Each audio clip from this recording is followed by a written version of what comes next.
karakory la famille jiaby za zay miresaka aminareo mivantagna avy ato ambaniko boany fa zay mivody madame fa tagitra nagnano j'adore sariny vaiavaka izy agny vignitry lambanahy jiaby zay droit antsy sekanjanovagna zaka izy agny mbola miaraka amin'ny famafabe ndraiky famaky zay io averako blagny andeha mboko zaka za zay mbola mipitsapitsaka ato aloha mandrapaha mbola tsy afaka miboaka tsy haiko na faloso zigny na mbola tsy loso fa vidéo atao atantsika somary helahela za tsy hita fa zay mbola variagna nandeha namaky boky agnany namaky boky mitonga ny lohateny hoe atakory manasalamba nefa tsy mampiasa rano de atakory magnano propagande nefa tsy avandy ave mbola nagnano cours accéléré mianatra magnembagna bon helahela tsy tatsika iresaka hely agnany zay agnany resaka filoam-pirenena nisy olo nenagna ô tsy magneva filoam-pirenena lingaha nagnatry candidature ny tonga bisikilety le nandeha tongotry ny agnany tsy magneva nino tsy magneva nananino ro zinga nanantiky ngidigny izy nandeha tagny nantiky vitsiky izy nandeha tagny nantiky kalisi izy nandeha itsy tsy magneva zany itsy tsy magneva ambony tany nandra joel mbola magneva manaskapila ro itsy tsy magneva ave ary filoam-pirenena izy ary propagande ary agnany candidat ilatsika hela jiaby zay retsita ary zay anomboko andigakagaka kafe miaraka aminay iaraka andeha magnimangitra agninay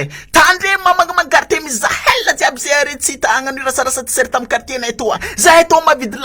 mavidy lamba tsy mila t-shirt ndraiky lambalamba hoany rasarasa anare tandre magnatagna andogny quartier nay fa fiko lapeligny mahazo re atao fa fiko lapeligny mampitanigny anareo za fiko lapeligny mahazo re atao agnany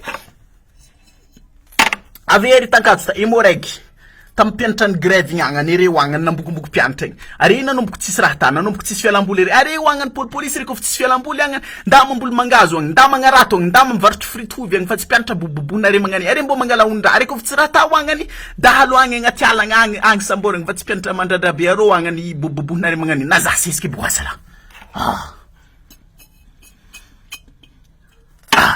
lera mivoaka bon merci beaucoup la famille naka jiaby tamin'ny souhaité za tamin'ny anniversaire anomaligny fa tegna touché be fonaka na tsy la famille nare za tsy napetraka nare fa nisy aminare oara nandefa vola mintsy nagname cadeau raha nagnanjany ke tegna misotra betsaka havako aby fa tsy voavaky zalahy de za zay amizay ni podipody amizay satria afa manomboka libribra hely de aza miala lavitry pazy aboneny pazintsika fa hoavy amizay vidéo misesisesy amizay talenta anagnantsika efa voasoratra agnatin'ny raha ty jiaby ny raha andeha atao fa